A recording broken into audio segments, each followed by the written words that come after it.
Nas grandes cidades, facilita a vida, substitui o carro e o transporte público em curtas distâncias. Há também os que são apaixonados por elas.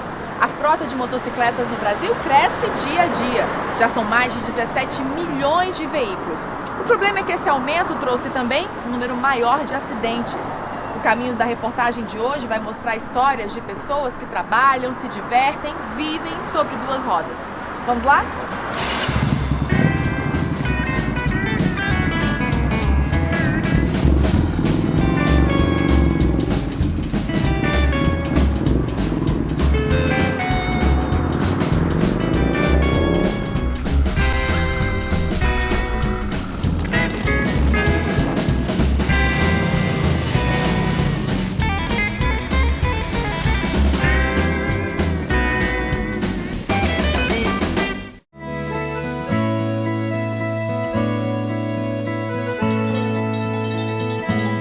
Do alto da serra, lá vem a boiada.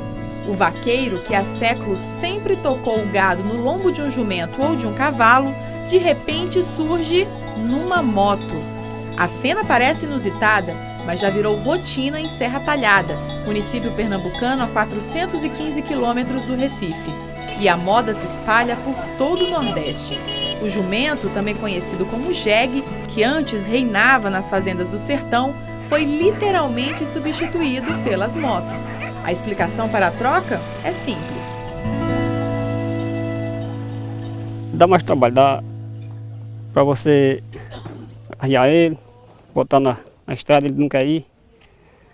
E a moto não, a moto você pega e a roça sendo perto da estrada, você vai, monta nela e vai embora. Então, toca o gado para cá e tange na estrada. Seu Manuel ainda faz questão de andar a cavalo, mas na fazenda dele, todos os trabalhadores já têm uma moto. Eu vejo como uma coisa importante, primeiro porque todo mundo tem um sonho de melhorar na vida, de ter uma oportunidade maior. O motivo pelo qual hoje todo mundo pode ter moto, primeiro é a condição econômica que melhorou, né, para as pessoas mais simples. O fenômeno não acontece só na zona rural. Na cidade, a cena se repete. Na porta de uma reunião de agricultores, não encontramos nenhum animal. A caminhonete que apareceu por aqui veio carregada com as feras da velocidade amarradas, assim como se fazia na época dos jumentinhos. E para matar a saudade dos velhos tempos, algumas vêm com as selas. A cidade, que nasceu no pé da serra, hoje já tem a maior frota de motocicletas do sertão pernambucano.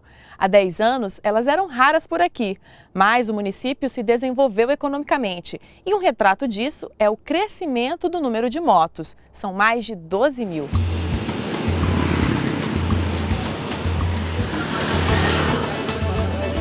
As principais ruas estão cheias delas. E a tendência é que em breve se tornem o principal meio de transporte por aqui. As vendas de motos só crescem. E mercado consumidor é o que não falta no município. Serra Talhada tem mais de 80 mil habitantes. Já as vendas de jegue acabaram. Seu Assis era um dos principais vendedores de jumentos da cidade. Há 8 anos, teve que mudar para os cavalos. Comprava na feira, no mato, e trazia para aqui, daqui a gente já vendia para o pessoal levar para fora, né? Bastante, eu vendi muito mesmo. Atualmente, até a venda de cavalos está dando prejuízo. Rapaz, é o tempo o tempo fez isso. Porque ninguém quer, mas para que quer? Porque você vai sair de casa é de moto, vai chegar para todo canto que chega hoje é de moto, não é verdade? Aí quem é que vai querer um animal para quê?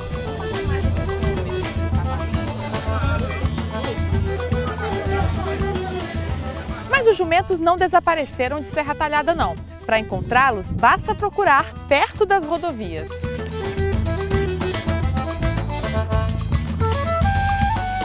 E eles já fazem parte da paisagem. Soltos, largados no meio do mato, estão por toda parte. Mais resistentes do que o gado, os jumentos são como o homem sertanejo, que enfrenta as piores secas e sobrevive. Às vezes dividem espaço com as responsáveis pelo seu abandono ou atravessam no meio dos carros com risco de provocar acidentes. Aqui nessa frente, aqui na BR-232, eu acredito que esse ano já morreram mais de 10 pessoas, de choque, o cara vem de São Paulo, como eu vi outro dia, o caminhão vinha do Piauí, uma caminhoneta vinha do Piauí, bateu no jumento, pessoa acidentada, carro danificado, prejuízo e o jumento morto na beira da estrada.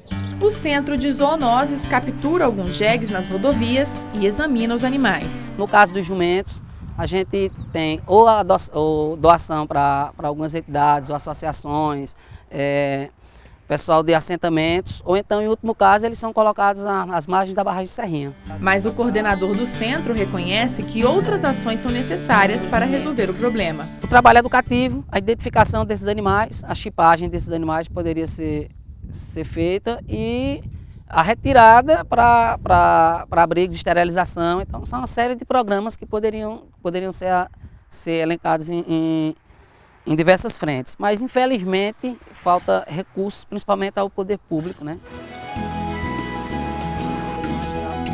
Enquanto a questão não se resolve, Claudevan faz a parte dele, não despreza o jumento. Este é o Roxinho, um jegue de 50 anos tratado com carinho. Ele ainda trabalha.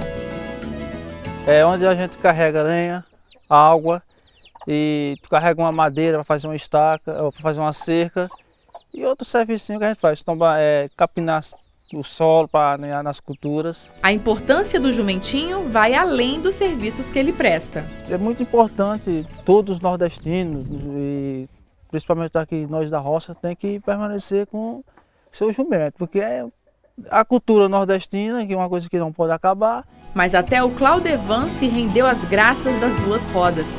Na hora de sair de casa, ele prende o Roxinho e monta outro xodó.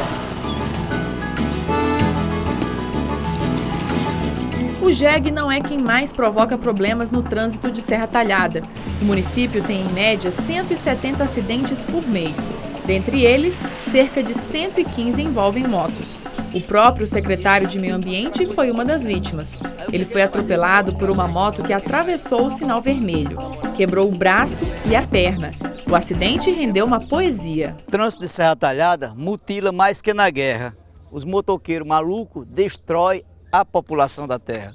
O que separa o cidadão da perna do motoqueiro é um mata-cachorro que joga no desfiladeiro.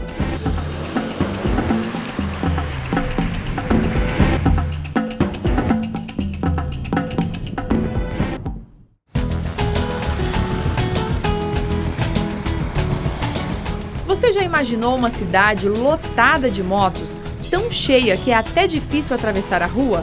Essa cidade está a quilômetros de Manaus, no meio da floresta amazônica, e faz fronteira com o Peru e a Colômbia. É Tabatinga, que já foi considerada a cidade com maior número de motos por habitantes do mundo. Aqui, carro é uma exceção. São 7 motocicletas para cada 10 pessoas. Aqui em Tabatinga, há cerca de 40 mil motos para uma população de 55 mil pessoas. Isso dá, em média, 2 motos por família. Não é à toa que aqui, por exemplo, no estacionamento da universidade, a gente só encontra motos. Na terra das duas rodas, é comum ver, por exemplo, gente que vai fazer compras sem nem tirar o capacete, ou pessoas mais velhas na condução das possantes. Há também os que usam a motocicleta de forma criativa para ganhar a vida. O seu Raimundo montou uma lanchonete sobre 2 rodas.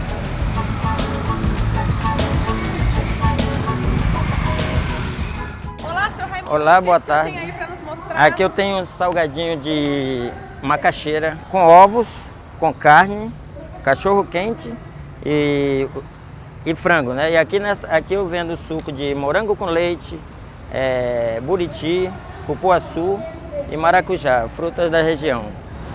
E é tudo baratinho? Tudo baratinho, super barato. Custa R$1 apenas cada salgado e cada açúcar. A merenda completa é R$2. Vende muito? Vendo uma faixa de uns 200 diários. Daqui eu tiro o sustento da minha família, a qual eu estou na profissão há 17 anos, mantendo a minha família e meus filhos nos colégios, tudo através desse salgadinho.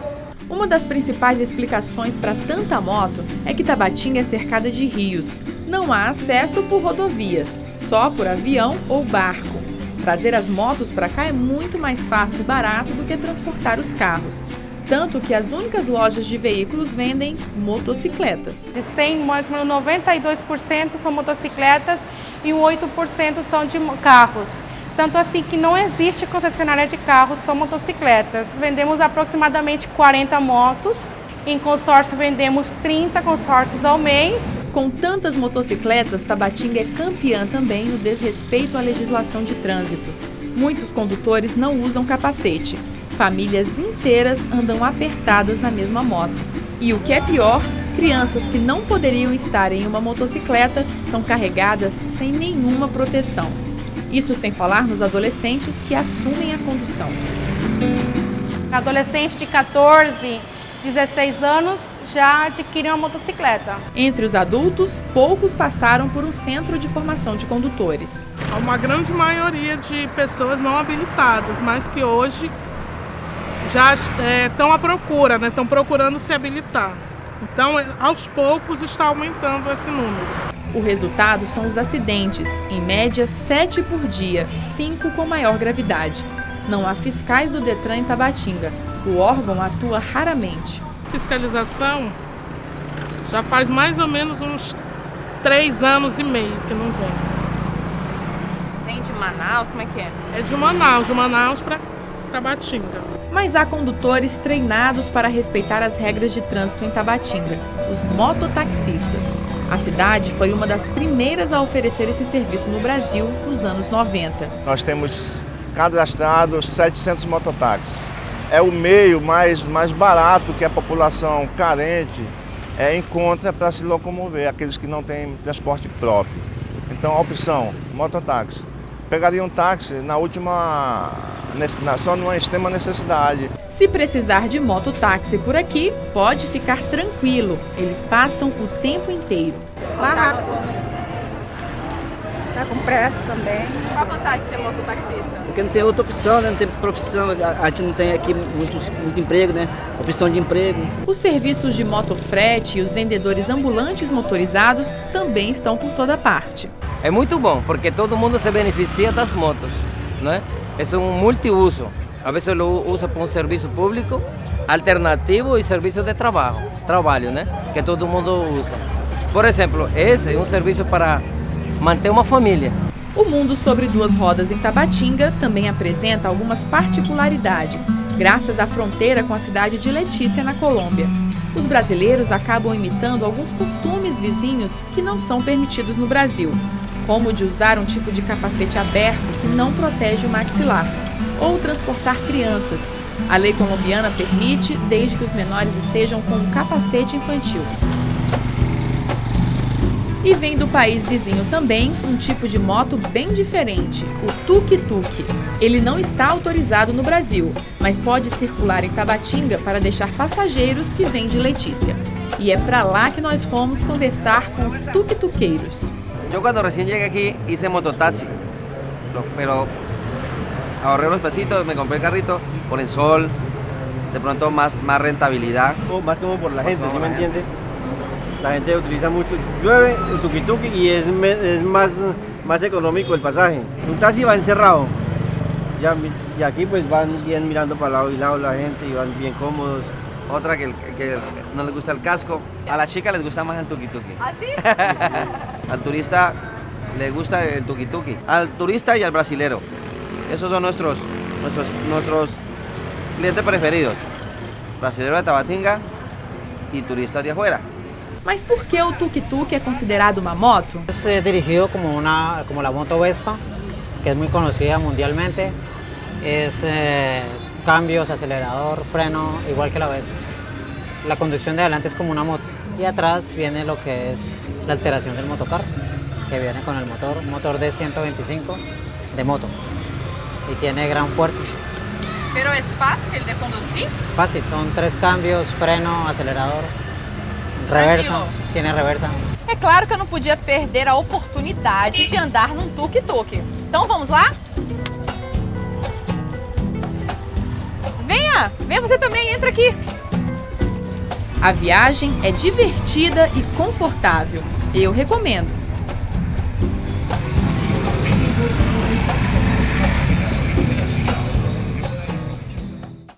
a vida por um fio nas ruas do país. Milhares de brasileiros escolhem a moto como transporte do dia a dia, mas têm que enfrentar os perigos da violência no trânsito. Os motociclistas são as principais vítimas. Veja no próximo bloco.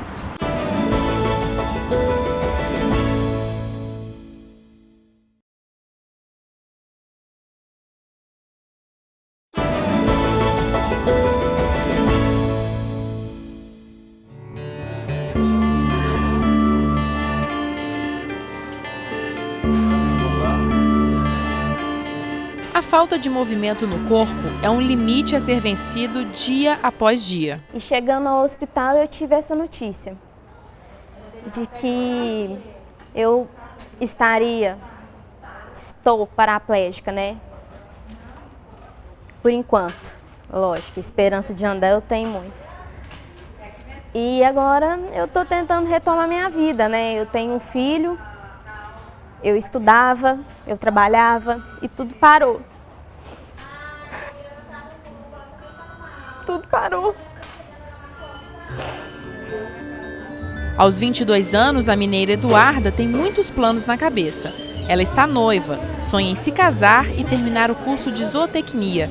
Tudo foi interrompido depois que ela voou da moto do noivo, numa colisão com um carro e caiu no asfalto. Eu tenho fé que vou voltar a andar, eu espero voltar a andar. Caso isso não aconteça, eu quero ficar o mais dependente possível para poder cuidar do meu filho, né, dar uma qualidade de vida melhor para ele. Eduarda e o noivo estão entre os milhares de brasileiros que entre 1998 e 2010 apostaram na moto como veículo de transporte. Nesse período, as vendas tiveram um grande aumento e a frota ficou 6 vezes maior. Mas o crescimento do número de motos nas ruas do país veio acompanhado do aumento de tragédias no trânsito. Hoje, o Brasil é o segundo lugar do mundo mais perigoso para motocicletas, atrás apenas do Paraguai. O índice é de 7 mortes a cada 100 mil habitantes, de acordo com o mapa da violência elaborado pelo Instituto Sangari. As ruas no Brasil nunca estiveram tão cheias delas. Uma pesquisa do Departamento Nacional de Trânsito mostra que até abril deste ano, as motos já somavam 17 milhões e 300 mil em todo o país, quase metade do número de carros, que é de 43 milhões. No Nordeste, o percentual de motos é praticamente o mesmo que o de automóveis. E na região Norte, a proporção já virou. O número de motocicletas é maior que o de carros. De quase 41 mil pessoas mortas no trânsito em 2010, mais de 13 mil eram motociclistas. De 1996 a 2010, o número de acidentes fatais cresceu 847%, enquanto de motoristas aumentou 59%. Isso sem falar nos acidentes que provocam ferimentos graves. De acordo com dados do Ministério da Saúde, quase metade dos gastos do Sistema Único de Saúde com vítimas do trânsito em 2011 foi destinado ao atendimento de motociclistas, um custo de R$ 96 milhões. No Hospital das Clínicas da Universidade de São Paulo, eles chegam a ocupar 75% dos leitos dos pacientes acidentados. O que a gente observou foi um aumento da gravidade do trauma, das lesões que o motociclista sofre, né? Então, ao longo dos anos, a gente percebeu que eles chegam com mais fraturas, então eles têm mais de uma fratura, geralmente membros inferiores, e alguns deles, membro inferior mais abdômen, tórax ou crânio, e cada uma dessas fraturas uma gravidade maior. Mas a maioria dos casos recuperam e acabam voltando para a moto e voltam aqui pós outro acidente. É o caso do Tiago. Desta vez, ele derrapou na chuva e quebrou o pé, mas ainda não vai aposentar a motocicleta. Eu mesmo gosto de andar de moto. Por mim, eu andava só de final de semana de moto, mas também tem a necessidade, também é mais prático. Em questão financeira também é bem interessante, tem várias vantagens. O Wallace também já caiu algumas vezes da motocicleta. Na última, teve que passar por 3 cirurgias e várias sessões de fisioterapia. Ele espera voltar a andar de moto o quanto antes, porque acredita que é o melhor meio de transporte. Eu uso para ir para o trabalho também. De condução, leva em torno de 40 a 50 minutos até o meu serviço. De moto, eu vou em 15 minutos. O tempo de recuperação dos motociclistas costuma ser longo. O paciente de maior gravidade, esses politraumatizados, eles ficam em média na UTI de 7 a 10 dias. Depois da UTI eles vão para a nossa enfermaria, eles ficam mais de 2 a 3 semanas e nessas 2 a 3 semanas sofrendo mais 1 ou 2 cirurgias para corrigir todas as fraturas. Então só aí nós estamos falando em quase 1 mês de internação, mais todo o tempo de reabilitação, que pode chegar aí mais 9 meses a 12 meses para uma recuperação desse paciente. Os motociclistas também são as principais vítimas de lesões graves que prejudicam ou até impedem a pessoa de andar e fazer determinados movimentos. Aqui no Hospital Sara de Brasília, que faz parte da principal rede de atendimento público no país para o tratamento do aparelho locomotor, metade dos pacientes envolvidos em acidentes de trânsito estava em uma moto. A maioria é jovem, entre 20 e 39 anos. Foi aqui que encontramos Sandro, que se acidentou há 8 anos em Rondônia. A vida depois do acidente ficou muito difícil, mas com o tratamento já consegue dar alguns passos. Conseguiu até retomar o trabalho de agricultor, mas parou para se dedicar só ao tratamento. O cenário do acidente não poderia ser pior. Era noite, ele estava sem capacete na chuva e caiu de cima de uma ponte. A pessoa sai de casa assim, sem imaginar o que pode acontecer. Sempre pensando assim, positivo, não, eu vou e volto, não vai acontecer nada. E onde eu acidentei era a estrada que eu passava todos os dias. Todos os dias. E nunca imaginei que isso poderia acontecer. Além da falta do capacete, os acidentes se tornam mais graves também pelo excesso de velocidade e pela ingestão de álcool. Pesquisas revelam que ações de educação no trânsito diminuem a incidência dessas infrações. Nós temos desenvolvido campanhas educativas e informativas visando a redução de acidentalidade. O que nós percebemos que em todas as campanhas que elas são feitas em feriados prolongados, em todos eles houve diminuição de número de acidentalidade nas estradas e de mortes também. Para os especialistas, é preciso fazer muito mais. A primeira coisa que a gente precisa, de imediato, é a fiscalização severa e a punição severa. A punição severa com multas semelhantes à lei seca, R$ 1.900. Dobrar numa segunda infração. Se nós temos isso, nós estamos de maneira ostensiva machucando as pessoas, machucando o bolso das pessoas e, logicamente, fazendo com que o indivíduo se sinta responsável e passe a se conduzir de maneira a não transgredir as regras de trânsito. Em grandes cidades brasileiras, uma alternativa em teste para diminuir a guerra no trânsito é separar as motos dos carros. Nós sempre sugerimos que haja um espaço diferenciado para essa motocicleta. Pode ser uma motofaixa, pode ser uma via exclusiva para as motocicletas, como tentaram criar aqui em São Paulo. Mas juntos não é compatível. Desde maio, a capital paulista lançou as faixas de retenção exclusiva para motocicletas. Quando o sinal vermelho acende nos cruzamentos, ciclistas e motociclistas agora têm uma área reservada à frente dos carros. Quando o sinal abre, não há mais a disputa de espaço entre motos e carros, que muitas vezes provoca quedas, atropelamentos e até acidentes graves. Essa disposição ajuda também em termos de segurança, porque o motociclista que tem a moto tem uma agilidade maior na partida e tem um porte menor, os motociclistas são visíveis, estão sendo vistos pelos motoristas. Então isso ajuda e evita que, depois dos pelotões estarem se deslocando, que haja esse comportamento do motociclista tentar ultrapassar o carro, às vezes onde não tem espaço. A faixa é uma reivindicação antiga dos motoboys. Há 18 anos, Ivanildo trabalha todo dia em cima de uma moto e vive diariamente os problemas nos semáforos. É muito importante, porque eu mesmo já vi vários acidentes assim. O carro passa em cima do pé do motoboy, já passou em cima do meu. Acredito que todo mundo que trabalha na rua já aconteceu isso, então eu acho que isso aí é um negócio importante. Eu vi já essa faixa. As faixas de retenção já existem em países da Europa, como a França e a Áustria. Nesses locais, houve redução do número de acidentes. Motociclistas preparados, bem instruídos nos centros de formação de condutores, ajudam a reduzir a violência no trânsito. Mas será que essa formação no Brasil é eficiente? No Rio Grande do Sul, a categoria quer mudanças nas escolas que ensinam a dirigir motos. O maior problema, a maior causa que nós temos hoje é o sistema de formação. Ele é matador. Os alunos aprendem a conduzir em um circuito estabelecido pelas autoridades de trânsito, igual em todo o país. E aqui mesmo fazem o teste do Detran para conseguir a carteira de habilitação.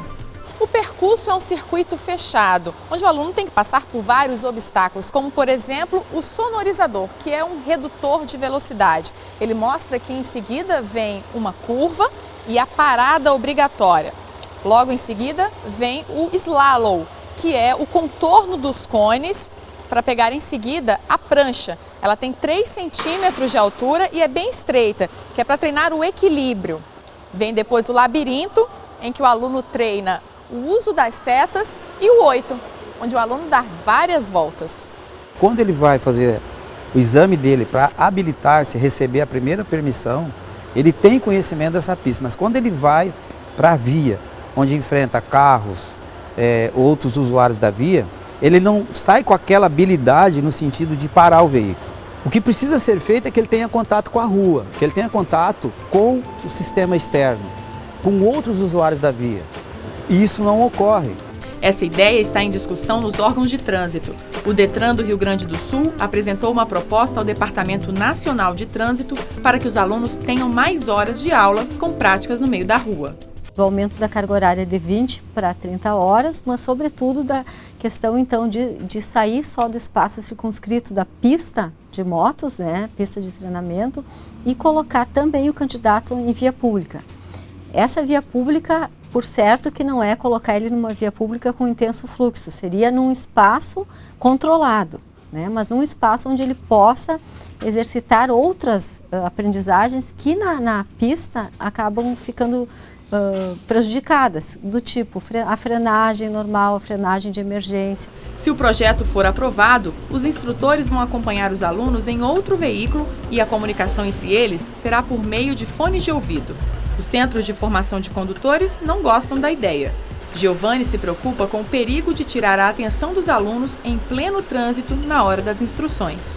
Na verdade, o comunicador, hoje a própria legislação de trânsito, né, ela nos impede de nos comunicarmos por telefone celular, né?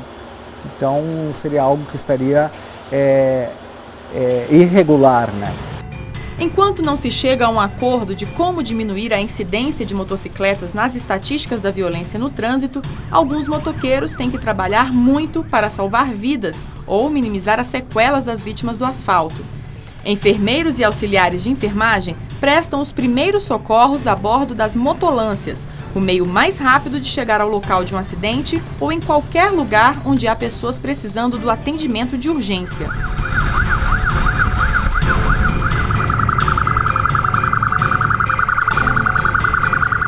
A motolância foi criada em Brasília e faz parte do Serviço de Atendimento Móvel de Urgência, o SAMU. Hoje ela já está presente também em São Paulo e no Recife. O serviço que deu certo, né? A porta dele foi lançada em 2008, o serviço começou em 2009. Os atendimentos têm sido feitos com, assim, nós temos hoje uma estatística, nós atendemos mais ou menos 850 ocorrências graves por mês. E nós conseguimos reverter 5 paradas cardíacas por semana. A equipe de atendimento de urgência acabou de receber um chamado e a gente vai acompanhar. Senhor, alguma referência do local aí, por gentileza? Ok, positivo deslocamento.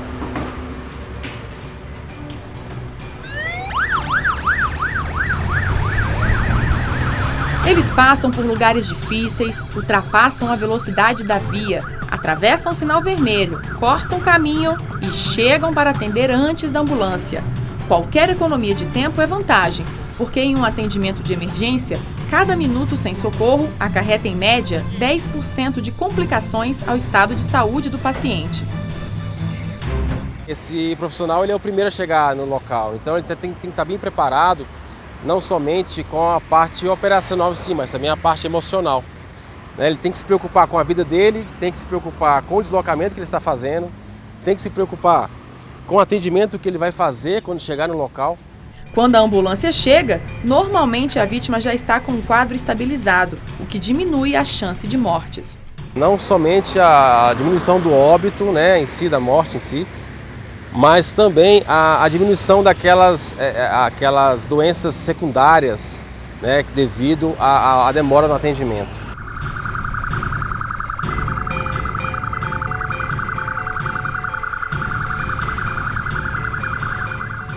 O uso cada vez maior de motocicletas como meio de transporte não impede que as possantes de duas rodas continuem a ser veneradas por quem gosta de aventura, liberdade e até status.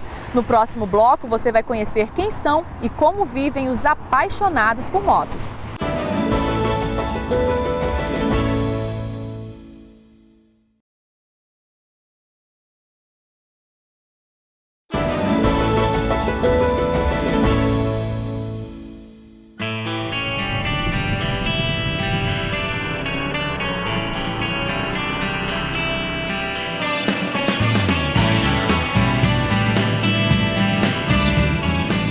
Muita gente, viver sobre duas rodas vai muito além da questão da mobilidade ou do trabalho. São os amantes da aventura, da velocidade, da liberdade.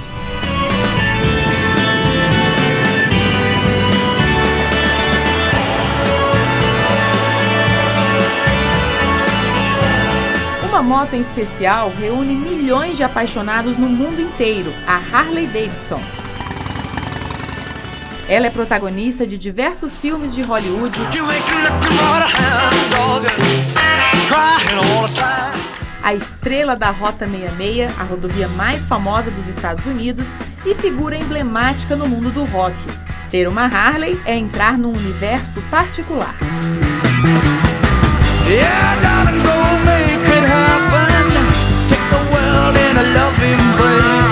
A Harley tem alma. É muito mais que uma motocicleta, é um estilo de vida, é um estilo de liberdade.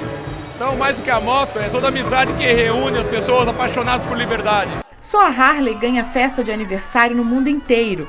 Na Itália, a centenária mereceu até a bênção do Papa Francisco.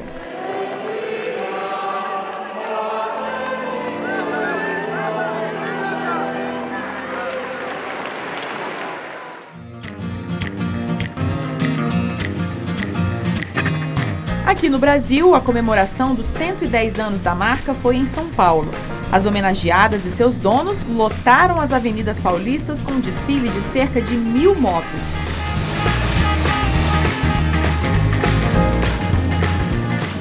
A festa foi também para celebrar o grande encontro dos ROGs, os clubes de proprietários da Harley. Que hoje congrega mais de 1 milhão de pessoas. Só no Brasil são mais de 17 mil membros. Também a operação brasileira da Harley do Brasil está completando agora 2 anos. Então, foi um crescimento fantástico para nós. Os convidados vieram de todas as partes do país. O baiano Davidson marcou presença para mostrar que o amor pela aniversariante está na pele e no próprio nome. Minha relação com moto começou desde o dia 11 de outubro de 64, quando eu nasci, e meus pais decidiram colocar meu nome de Davidson. Eu acho que já no DNA já veio esses instrumentos motociclísticos. Então eu digo que eu tenho 48 anos de motociclista desde o meu batizado. Muitos aqui nem consideram as motos da Harley as melhores do mercado em desempenho. O que importa mesmo é a áurea em torno delas. Se você for pôr no papel, é uma moto que faz barulho, uma moto que balança, que treme, etc. Mas é uma moto que tem vida. Um dos diferenciais da Harley é que o modelo pode ser todo personalizado. Manchei em pintura, rebaixei, fiz um upgradezinho de motor que eu sempre quis fazer também, para deixar ela um pouquinho mais esperta. A gente vai deixando, a gente nunca vai ter duas Harleys iguais, elas vão ser sempre diferentes, sempre com a cara do dono, não tem jeito. E a festa de aniversário também diz muito sobre essas pessoas. A trilha sonora de roncos das motos e de muito rock and roll dá o ritmo do espírito aventureiro da turma da Harley.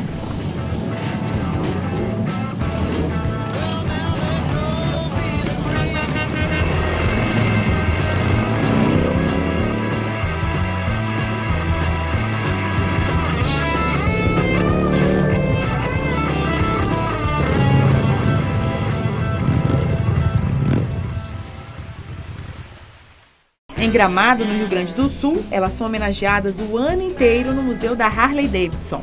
Logo percebemos o que é estilo Harley na decoração do ambiente. O lugar parece um pub americano, com iluminação especial de neon. Aqui os visitantes encontram mais de 20 modelos restaurados, dos mais antigos com um século de história aos mais modernos. Em 1903, os amigos Harley e Davidson, cansados de ter que pedalar, tiveram uma ideia: instalar um motor em um quadro de bicicleta.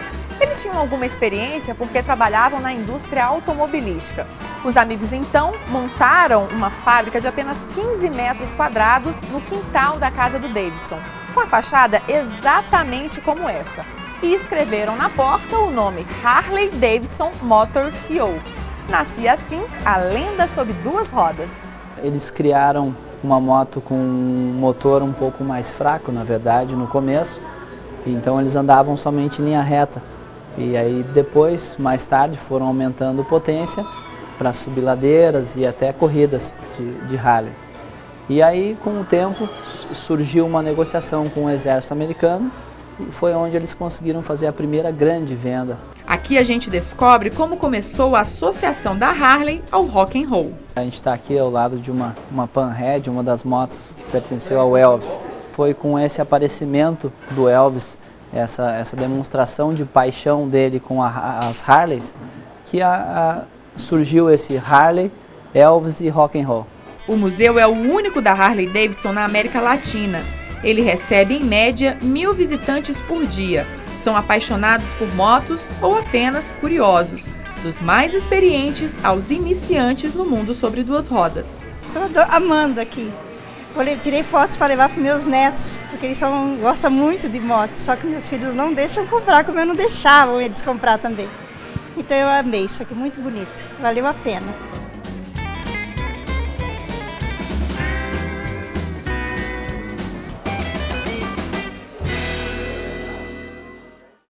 Em Pirinópolis, no estado de Goiás, encontramos um amante de motos que montou o próprio museu, o Rodas do Tempo. Ao longo de toda a vida, Augusto César vem colecionando motos antigas de diversas marcas. Muitas delas estavam abandonadas. Augusto fez questão de restaurar uma a uma. Hoje, 160 motocicletas, bicicletas motorizadas e scooters fazem parte do acervo. Algumas são históricas. Essa é uma moto DKV do ano de 1938. É um veículo muito importante na história da moto. Essa moto alemã, nesse ano de 1938, e nessa cilindrada, são 500 cilindradas, foi a primeira moto do mundo com partida elétrica. Ela foi feita pelos alemães para o esforço de guerra. As mais antigas são do início do século XX. Foram as primeiras bicicletas motorizadas da história. Existe uma regra de colecionadores de veículos antigos, né, que é tudo que tem mais de 30 anos, deixa de ser velho e passa a ser antigo, né? Então, nós trabalhamos aqui com esse limite de 30 anos, então nessa faixa. As motos retratam histórias e fatos marcantes, como a conquista da mulher por um espaço maior na sociedade ao longo do século passado. A motocicleta, por possuir o quadro e a barra, tinha acesso difícil para uma mulher usando um vestido. Com a lambreta ou a Vespa, isso era possível, porque ele não tem a barra no centro e a mulher podia prender a sua roupa com as pernas e dirigir o veículo adequadamente. Então, é a primeira vez que a gente vê uma preocupação em atender, né, os diferentes gêneros com um veículo. Cada visitante elege o veículo preferido. Para mim é da Mary Poppins. Uma bicicleta com uma roda tão gigante que eu não conseguiria colocar meu pé no pedal. Normalmente os modelos mais antigos, né? A gente mais impressiona é ver como naquela época, com pouca tecnologia, já se faziam motocicletas de competição.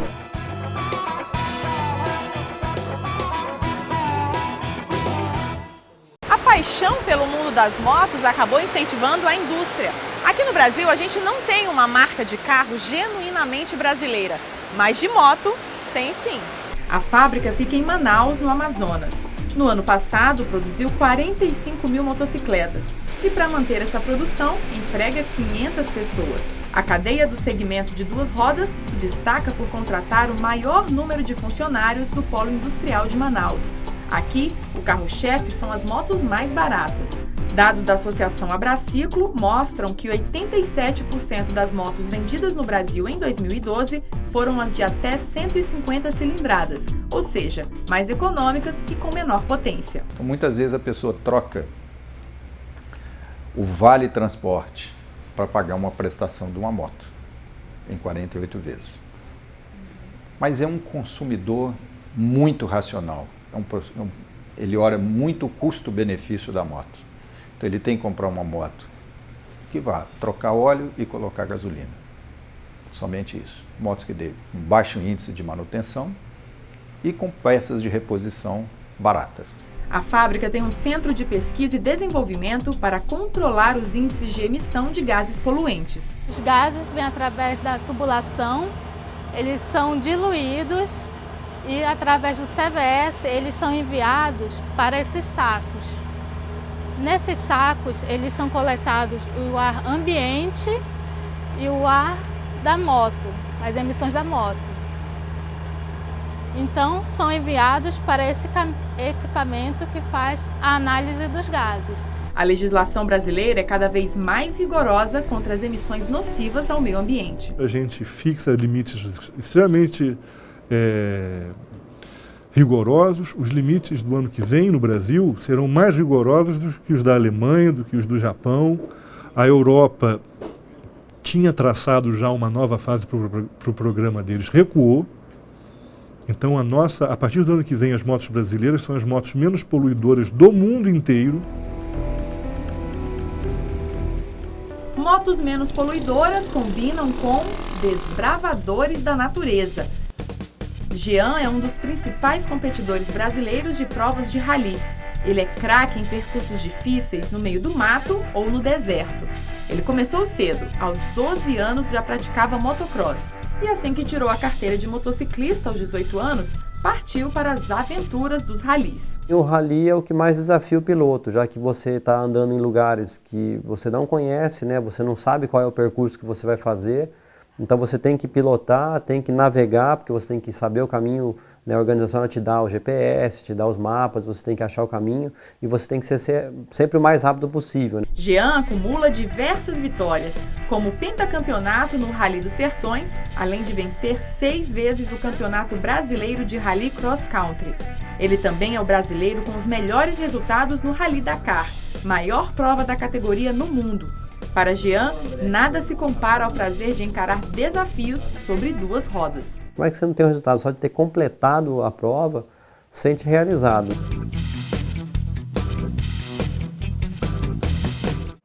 Nada de competição. O prazer da gaúcha Lisiane está em desbravar estradas. Ela conseguiu a proeza de dar a volta no Brasil, passando por 19 estados em cima de uma moto durante 3 meses. Foram 24 mil quilômetros, a maior viagem de motocicleta realizada por uma mulher na América Latina. Para realizar esse sonho, ela teve que correr atrás de patrocínio. Como tinha 2 empregos, passava as noites e madrugadas no computador, enviando e-mails para conseguir apoio. E o pior que o não é não receber nenhuma mensagem, né? Não recebia nada às vezes. Foram uns 2 anos tentando. Não foi fácil. Muita gente não acreditava. Tinha gente que achava que era piada. Quando ela finalmente conseguiu colocar as 2 rodas na estrada, percebeu que as piores barreiras ainda estavam por vir. Tinha medo de assaltos, tinha medo de furar um pneu, muito caminhão, muito trânsito, tinha medo de acidente, eu não sabia se o dinheiro ia dar certo. Mas os desafios não foram maiores que a alegria de descobrir o Brasil numa motocicleta. A experiência foi tão boa que Lisiane tem um novo plano, ainda mais ousado. Conheci cerca de 70 países no mundo, são cerca de 300 mil quilômetros. Vamos ver se eu consigo fazer isso até o ano que vem. Serão 365 dias de viagem, mais ou menos. As mulheres correspondem a 1/4 dos condutores de motocicletas no Brasil. Elas perdem em quantidade, mas ganham em charme. Para mim, tudo numa moto é feminino, hein? Até o nome, né? Você olha o design, farol, tudo, motor. Para mim, moto realmente tem tudo a ver com mulher. Alice faz parte do motogrupo Mulheres Motociclistas e Apaixonadas por Motos. O grupo interage e cresce a cada dia por meio das redes sociais. Hoje já são mais de 2.000 integrantes no Brasil e no exterior, que diariamente compartilham experiências e informações sobre o mundo das super máquinas. E, é claro, marcam de se encontrar para dar umas voltinhas. No início ela é mais difícil porque o pneu é grande, então ela é muito pesada, mas não é difícil de se locomover com ela, não. O problema só são os carros, que a gente sabe que as pessoas não respeitam muito a gente, né? E então eles é que nos deixam às vezes um pouco apreensivos, mas a moto é maravilhosa para pilotar, extremamente macia, confortável. Os xodós dessas meninas não servem apenas como meio de transporte para ir ao shopping ou passear nas ruas. Eu já fiz viagens para Floripa, Campo Grande, São Paulo, Uberlândia, que é a minha cidade, eu vou a cada mês, 2 meses. Então eu estou sempre viajando. E como em toda história de amor, quando estão com suas possantes, elas se sentem muito mais belas. O que te faz ficar mais bonita é estar andando de moto, estar sentindo o vento na cara e você poder fazer parte da natureza, né? Porque dentro de um carro, você está ali só observando a natureza. Agora na moto não, você faz parte da natureza, você sente cheiros, você sente o calor.